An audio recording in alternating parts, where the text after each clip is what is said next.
All India Muslim personal law board को Bharatiya Janata party के अल्पसंख्यक मोर्चा के अध्यक्ष जमाल सिद्दीकी ने ये खत लिखा है और इस खत में उन्होंने ये मांग की है कि all India Muslim personal law board अपने में से बोर्ड शब्द हटाए। जमाल सिद्दीकी जी हमारे साथ हैं। जमाल साहब, आपका लेटर मेरे पास है।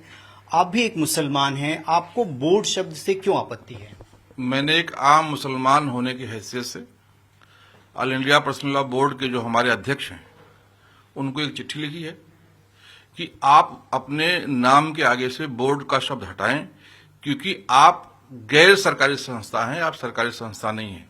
जो सरकारी संस्थाएं होती हैं वही बोर्ड लिखती हैं, और आपके बोर्ड शब्द लिखने से मुसलमानों में और देश भर के सभी नागरिकों में एक भ्रम की स्थिति पैदा होती है। आपके बात को सरकार की बात समझते हैं और आपकी जो बात है वो उसको लोग कहीं ना कहीं मानते भी हैं, और उसके भरोसे आप सरकार को ब्लैकमेल करने का काम करते हैं।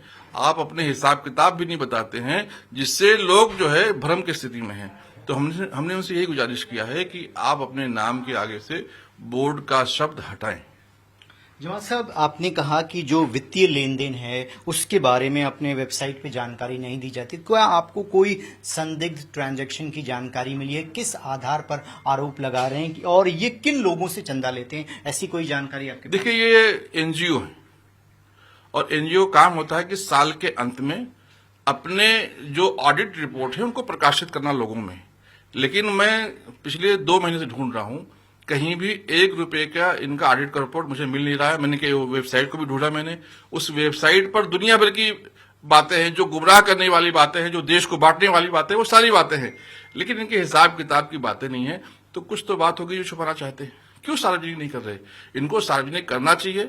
और मैंने इनको ये भी चिट्ठी लिखा है कि अगर आप सार्वजनिक नहीं करेंगे तो मैं देश के गृह मंत्री श्री अमित शाह जी से मिलूंगा और आपको बैन करना चाहिए, क्योंकि मेरे नजर में तो आप व्हाइट कॉलर पीएफआई हैं, जिससे देश को खतरा है, देश के मुसलमानों को खतरा है, देश के इस्लाम में रहने वालों को खतरा है। तो आपको जरूर बैन का काम होना चाहिए।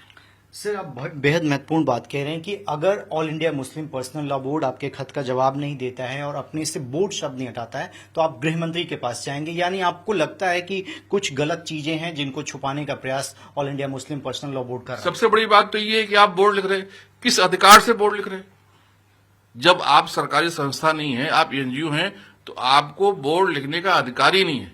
बोर्ड लिखकर लोगों को गुमराह करने का काम किया जा रहा है।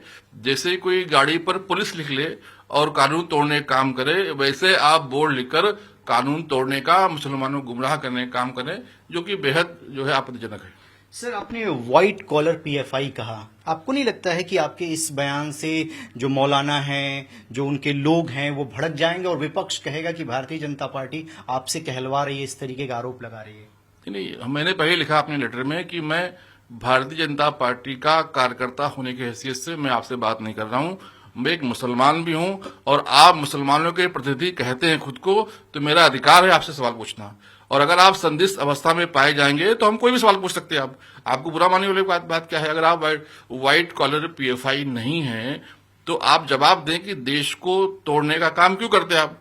अभी वक्फ बोर्ड का मसला आया, उसके पहले 3 तलाक का मसला था, उसके पहले मैरिज एक्ट का मसला आया, उसके पहले शानबाग, यदि सारे मामले जहां पर मुसलमान को देश के कानून को ना मानने पर प्रेरित किया जाए, वो सारे काम करते हैं। जबकि इस्लाम में कहा गया है कि जो मुसलमान है वो किसी भी देश में रहे, लेकिन देश के कानून को मानना फर्ज है, उसकी पहली जिम्मेदारी है।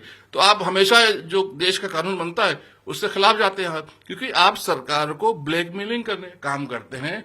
आपके पास वोट बैंक है, ये दिखाकर सरकार को ब्लैकमेल करके अपने काले धंधे चलाते हैं। ये ना पसंद है। चलिए, जमाल सिद्दीकी साहब हैं, इनका कहना है कि व्हाइट कॉलर पीएफआई अगर वो अपने तमाम वित्तीय लेन देन का जानकारी नहीं देते हैं, उनके सवालों का जवाब नहीं देते हैं, तो वो सबसे आखिर में केंद्रीय गृह मंत्री अमित शाह से मिलेंगे और उनसे ये रिक्वेस्ट करेंगे कि all India Muslim personal law board पर बैन लगना चाहिए। रविकांत राय, टाइम्स ऑफ भारत, दिल्ली।